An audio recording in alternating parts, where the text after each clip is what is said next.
Primeiro é que ele não pode concorrer a eleições, ele fica inelegível, então estaria fora, vamos dizer, da disputa de 2018, o que para um político é uma questão bastante importante, porque, enfim, fora do jogo político, ele não influenciará nem o processo nacional, nem estadual. É difícil agora prever cenários para o futuro, porque a gente não consegue nem saber quais são... Como é que isso muda de ele ter um poder completo sobre a Câmara e agora ele ter 450 votos contra ele, né? Então a gente sempre fica pensando, o que está por trás disso, assim? Acho que, a princípio, a vida dele piora no sentido de que ele vai perder, né, as vantagens de ser um parlamentar, de vai perder o controle sobre a Câmara, e também ele vai perder o controle sobre os próprios processos que rolam contra ele. Assim. Então, talvez ele seja vitimado fortemente por essa perda de poder, perda dessa posição específica. Ele deverá agora responder, né, as acusações na Justiça e provavelmente, enfim, aquilo que tinha sido feito pelo Ministério Público Federal, pelo Procurador-Geral da República, deve ser encaminhado agora à Justiça Federal em primeira instância, ou seja, provavelmente ele deverá, enfim, se defrontar com o juiz Sérgio Moro, o que, enfim, terá aí provavelmente algum problema mais rápido, ou seja, há uma celeridade maior na primeira instância do que no Supremo. E ele terá, portanto, que se haver agora com a Justiça. Né?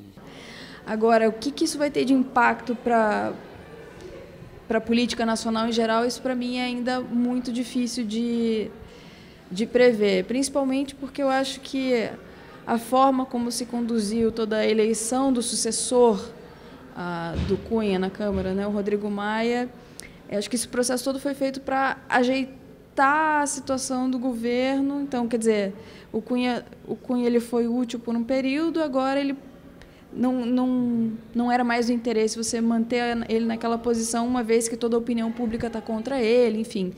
Eu acho que o governo não considerou mais interessante gastar suas fichas de popularidade protegendo o Cunha. Então, eu não acho que isso vai produzir grandes mudanças estruturais. Eu acho que a coisa continua de acordo com a estratégia meio que traçada pelo PMDB.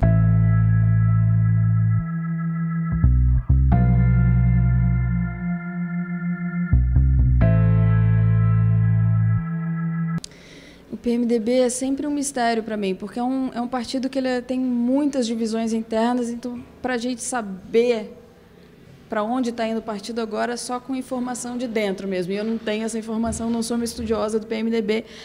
Acho difícil hoje dizer para onde que está indo essa situação, mas como eu falei antes, eu não vejo grandes transformações agora eu acho que é um novo rearranjo ali. Talvez ele carregue algumas pessoas com ele para o buraco. É difícil avaliar qual é a munição que o Eduardo Cunha tem e se ele vai querer usar enquanto não for julgado, vamos dizer, pela Justiça. Porque é bom, Randy, sempre lembrar disso. Se de fato ele reconhece, passar a fazer delação premiada, que existe, né, determinados, vamos dizer assim, algum tipo de envolvimento dele, de pessoas do PMDB, como o caso do esquema de corrupção na Petrobras, isso poderá agravar ainda mais as denúncias que já estão na mesa em relação a ele.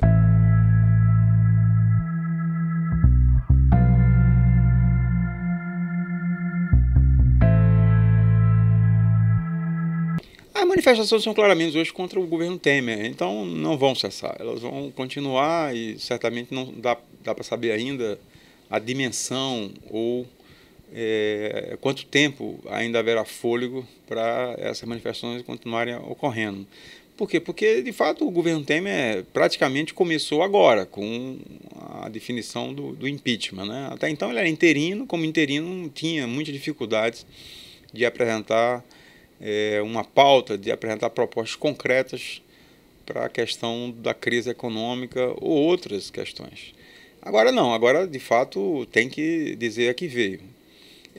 Acho muito pouco provável que as manifestações que já hoje estão se repetindo em várias cidades brasileiras possam mudar de foco ou possam ser atenuadas em função da cassação do deputado Eduardo Cunha. Eu tenho a impressão que as manifestações elas podem agora aglutinar movimentos que até, ou cidadãos, indivíduos que estavam até agora separados, assim. Essa compreensão de que a Dilma saiu, mas a corrupção não foi embora com ela, isso pode pegar certos setores da sociedade, então isso pode levar a uma unidade. Especialmente se a gente não tiver uma melhora na economia muito sensível à população como um todo. No médio prazo, significa que o PT e as forças sociais e políticas que estão em torno do PT vão fazer uma oposição dura em relação ao novo governo.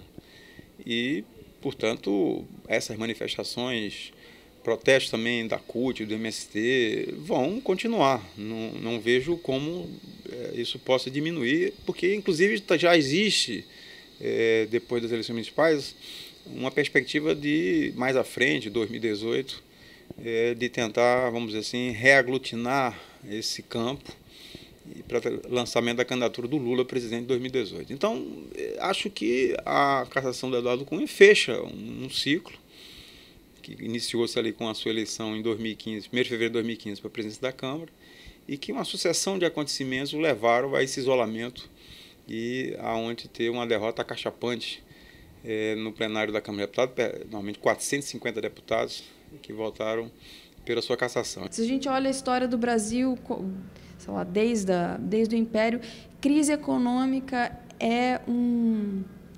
traz crise política consigo, né? Então, acho que a gente pode ver isso com a Dilma, né? O aprofundamento da crise política da crise econômica casa com o aprofundamento da crise política. Então, acho que se não resolver a questão econômica, a tendência, eu acho, é que as manifestações talvez se intensifiquem até por uma tomada de consciência, talvez, de que a corrupção não acaba se sai um elemento do poder, né? A coisa é muito mais estrutural, é muito mais sistêmica, enfim, acho que essa compreensão pode se tornar mais comum na população como um todo. Para o governo foi bom essa cassação, porque encerra essa questão dentro do Congresso, abrindo espaço para que o governo possa apresentar propostas relativas, vamos dizer assim, à recuperação da economia, à superação da crise econômica. Por parte da oposição, também comemora, porque aí você tem um discurso para a militância, um discurso para aqueles que apoiaram o Fora Cunha, da força dessas manifestações que terminaram tomando conta do Brasil e agora o desfecho favorável a quem defendia o Fora Cunha, né?